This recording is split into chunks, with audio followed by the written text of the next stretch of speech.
दोन कर्तव्यदक्ष पोलीस अधिकाऱ्यांच्या बदली मागचा खरा खलनायकाचा चेहरा समोर आलाय। ज्या पोलीस अधिकाऱ्यानं अगदी सुरुवातीपासूनच कोल्हापूरकरांच्या सतत विरोधात भूमिका घेतली त्या तत्कालीन अप्पर पोलीस अधीक्षक ज्योतिप्रिया सिंह यांनीच हा अहवाल पाठवल्याचं स्पष्ट झालंय। जेव्हा हे आंदोलन पेटलं होतं त्यावेळी या दोन अधिकाऱ्यांनी अतिशय संयमित भूमिका घेत परिस्थिती नियंत्रणात ठेवली।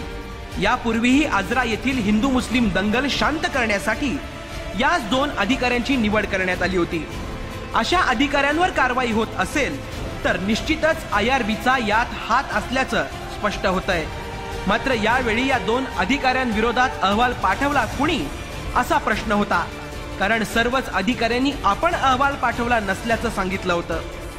अगदी त्यावेळी लाईव्ह कोल्हापूरच्या प्रतिनिधीनं ज्योतिप्रिया सिंह यांच्याशी संपर्क साधला होता। त्यावेळी त्यांनी कॅमेऱ्यासमोर बोलण्यास नकार दिला होता। मात्र लाईव्ह कोल्हापूरचा छुपा कॅमेरा त्यांचं सगळं बोलणं टिपत होता। काय म्हणाल्या ज्योतिप्रिया सिंह? आपको ये जो पुलिस अधिकारी निलंबित हुए हैं उसके बारे में आपको बोलना है हमसे। मैं जवाबदार नहीं, मैं अपनी पुलिसिंग के लिए जवाबदार हूँ। मैंने कोई अहवाल नहीं भेजा, मुझे नहीं पता होगा। तो फिर मैं बोल ही नहीं सकती कि कौन सा अहवाल गया है कौन सा नहीं गया है। SIT पर अहवाल जाता है उस बारे में इसके साथ ही बता सकता है। मेरे नाम से जो निकला उसके लिए मैं जवाबदार नहीं हूँ, क्योंकि ये मैं कुछ बोल नहीं भेजा। तो वो जब मैंने भेजा ही तो उसमें क्या डिटेल भेजी वो भी नहीं कर सकता। ज्योतिप्रिया IRBच्या हस्तक असल्याचा स्पष्ट आरोप कोल्हापूरकर करत होते। यात निश्चितच तथ्य होतं।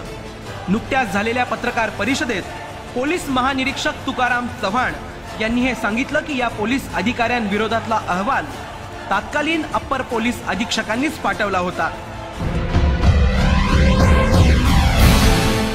निलंबनाची कारवाई त्यांच्यावरती झालेली आहे, बरोबर आहे। त्याच्यात खरं म्हणजे ॲडिशनल SPनी तो रिपोर्ट पाठवलेला होता। आम्ही दोघेही SP आणि मी यालाच होतो, आपल्या नाशिकला स्पोर्ट्ससाठी गेलेलो होतो।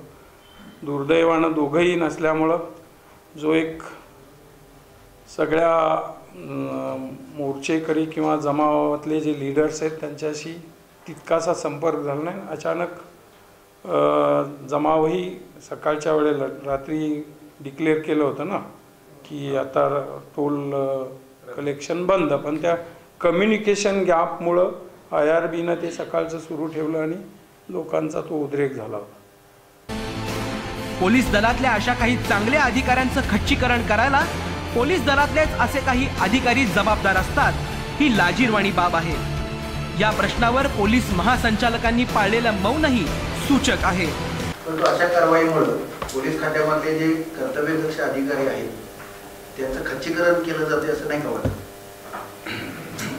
खासगीमध्ये बोलेन। पोलीस दलाची प्रतिमा लोकाभिमुख करायची असेल तर पोलीस खात्यानं अगोदर आपल्या खात्यातली कीड प्रथम साफ करण्याची गरज आहे। कारण राजकीय पक्ष, IRB सारखे मोठे भांडवलदार आणि पोलीस दलातले असे वर्दीला कलंक लावणारे अधिकारीच या देशाचे खरे दुश्मन आहेत। Bureau report, live Kolhapur.